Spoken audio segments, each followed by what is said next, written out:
নমস্কার, আমি রিঙ্কু। আমার নতুন আরও একটা ব্লগে তোমাদের সকলকে জানাই অনেক অনেক স্বাগত।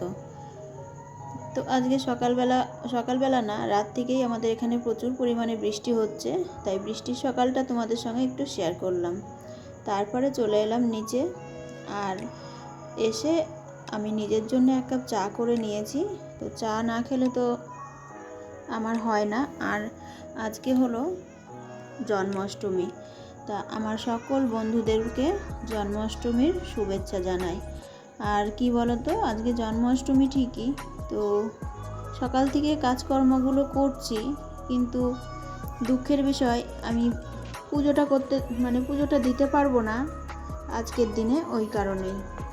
তো যাই হোক, সমস্ত কাজকর্মেই লেগে গেছি। তো ঘর ঝাড় দিচ্ছি ঠিকই, কিন্তু আমার ওই পুচকে বিড়ালটা দেখো কি করে বেড়াচ্ছে।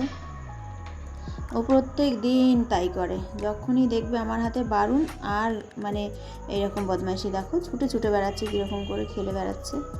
তো যাই হোক, চলো ঘর ঝাড় দিয়ে নিই। আর বৃষ্টি হচ্ছে, তো বাইরের তো কোনো কাজ নেই, বাইরে আর কি করব বলো বৃষ্টির মধ্যে। আর বৃষ্টিটা প্রচুর পরিমাণে, রাত 3টের দিকে বৃষ্টি শুরু হয়েছে, জানো তো আমাদের এখানে অনেক যখন বৃষ্টি নামছে বিশাল জোরে বৃষ্টি হয়ে যাচ্ছে। তো যাই হোক, জামা কাপড় তো ধোয়ার কোনো কথাই নেই আজকে।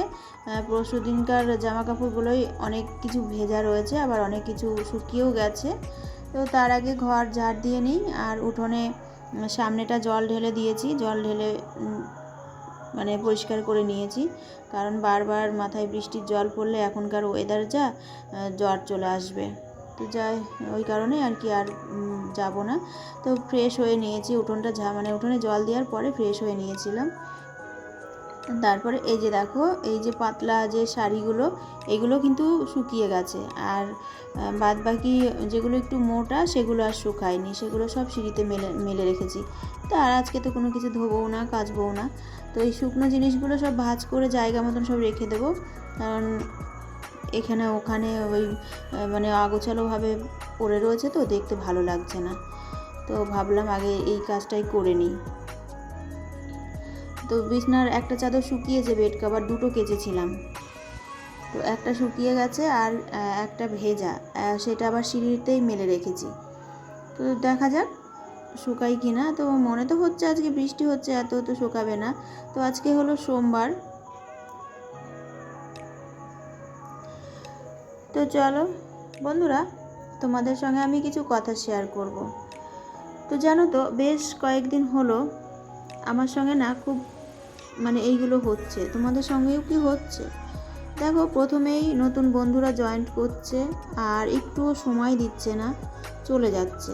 দেখো, একটু তো সময় দাও, অন্তত তোমাদের ভিডিওগুলো দেখার জন্যও একটু সময় দাও। আমি যদি তোমাদের ভিডিও না দেখে যদি তোমাদের আর কি পরিবারে চলে যায়, তাহলে এতে কিন্তু তোমাদেরও ক্ষতি হয়ে যাবে, আমারও ক্ষতি হবে। এই কারণেই একটু সময় দাও। আর তোমরা একটা কমিউনিটিতে একটা হাই বা কিছু লিখে দিয়ে যেও, তাহলে জিনিসটা বুঝতে পারবো। আর যদি কখনো দেখো যে আমি ভুলে গেছি, তাহলে তোমরা একটু মনে করিয়ে দিও, আমি অবশ্যই যাব। কিন্তু তোমরা চলে যেও না এইভাবে, জানো তো, এরকম করলে না খুব খারাপ লাগে। আর খারাপ লাগে যেমন তেমন, এইরকম যদি হতেই থাকে, তাহলে তো কেউ আমরা সামনে এগিয়ে যেতে পারবো না, তাই না বলো? যদি তোমরা এরকম করো।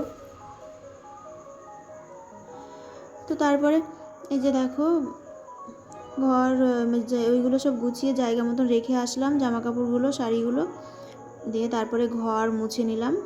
সব ঘরগুলোই মুছে নিয়েছি, তো তোমাদের সঙ্গে আমি এই ঘরটাই শেয়ার করলাম। তারপরে যে সুইচ বোর্ডটা, এটাও একটু ধুলো ধুলো হয়ে গেছিলো, তো শুকনো কাপড় দিয়ে এটাও একটু মুছে নিলাম। আজকে যেহেতু সময় আছে হাতে, আর ধরো আজকে জন্মাষ্টমী, পুজোও আছে, তো রান্নাবান্না সেরকম কিছুই নেই, তো ওই কারণেই। তো এদিকে ড্রেসিং টেবিলটাও একটু পরিষ্কার করে নিচ্ছি। তো ড্রেসিং টেবিলটা আমি মাঝে মাঝেই পরিষ্কার করি, এরকম শুকনো কাপড় দিয়েও মুছি, আবার কলিং দিয়েও একটু মাঝে মাঝে মুছে নিই, জানো তো, তাহলে জিনিসটা না ভালো থাকে। তো যাই হোক, ড্রেসিং টেবিলটা মুছে নিই, আর তারপরে যাব রান্নাঘরে। আর কি বলো তো,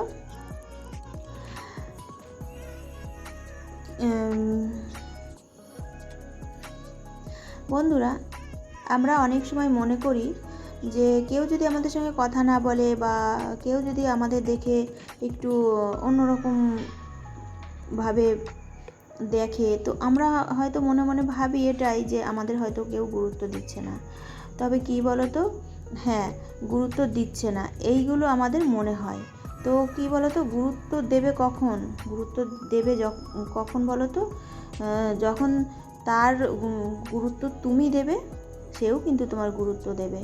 আর তুমি যদি তাকে গুরুত্ব না দাও, তাহলে তুমি তার কাছে কি করে আশা করো যে তুমিও তার কাছে গুরুত্ব পাবে? তো যাই হোক, আমরা অনেক সময় কি করি জানো তো, যদি কেউ আমাদের সঙ্গে তাদের মনের কিছু কথা শেয়ার করতে আসে, তখন আমরা কি করি বলো তো, আমাদের নিজের কথাতেই ব্যস্ত হয়ে যাই। তো তখন ওই সে তার কথা তো আর বলতে পারে না, হয়তো মনে মনে সে রাগ হয়। তো তখন সে আমার গুরুত্বটা দেবে কি করে বলো? তো এই কারণেই যখন কেউ তার মনের কোনো কথা বলতে আসবে, শেয়ার করতে আসবে, তখন অবশ্যই আমাদের এটাও উচিত তার কথাগুলো আগে শুনি, তারপরে নিজের কথাগুলো পরে। তো এইভাবে যদি আমরা একে অপরের কথাগুলো শুনি, তাহলে কিন্তু মানুষ আমাদের গুরুত্ব দেবে। আর তাদের যদি গুরুত্ব না দিই, তাদের কথাগুলো যদি আমরা না শুনি, তাদের মনের কথাগুলো যদি শেয়ার করতে আসে আর তাদের কথাগুলো যদি না শুনি, তো সে তো মনে মনে রাগ করবে, তো সে কেন আমাকে গুরুত্ব দেবে বলো?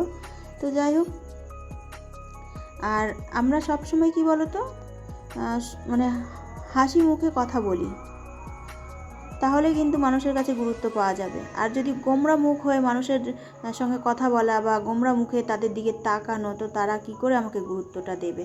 তো যাই হোক, আজকে কি জানো তো, আজকে শুধু ডিম রান্না করেছিলাম, ডিমের ঝোল ভাত, আর আমি করেছিলাম আমার জন্য ডাল, কারণ আমি তো ডিম খাই না। আর আজকে যেহেতু পুজো, আর পুজোটা দেবো না বলেই কিন্তু আমি আজকে ডিমটা রান্না করলাম, জানো তো। পুজো যদি দিতাম তাহলে কিন্তু আমি ডিম রান্না করতাম না। তো তারপরে দেখো, একবেলার জন্য রান্নাটা হয়েছে। আর ওদিকে খাওয়া দাওয়া সম্পূর্ণ কমপ্লিট করে আমি কিন্তু এই যে তাল ঘষে নিয়েছিলাম। তারপরে যে তালের ক্ষীর করব, এটা হবে রাতের জন্যে। আজকে আমার বর বলল যে তালের বড়া করতে হবে না, তালের ক্ষীর বানাও আর রুটি করো রাতের খাবার। তো আমি তালের ক্ষীর করব আর রুটি করব রাতের খাবার। তো তবুও কি বলো তো, আমি না রুটি খেতে পারি না, তো আমার জন্য আবার ভাতও রান্না করেছি। তো দেখো বন্ধুরা, আমার তালের ক্ষীরটা হয়ে গেছে। তো দেখতে কেমন হয়েছে, তোমাদের কেমন লাগলো একটু বলো। আর এই যে রুটি। তো আজকের মতন ভিডিওটা আমি এখানেই শেষ করছি। তোমাদের যদি কোথাও ভালো লাগে আমার এই ভিডিওটা, তাহলে একটা লাইক করে দিও, কমেন্ট করে জানিও তোমাদের কাছে কেমন লেগেছে। আর কোনো নতুন বন্ধু যদি আমার চ্যানেলে প্রথম ভিডিও দেখে থাকো, আর যদি তোমার ভালো লেগে থাকে, তাহলে চ্যানেলটাকে সাবস্ক্রাইব করে দিয়ে আমার পাশে থেকে যেও। তো চলো, আজকের মতন টাটা।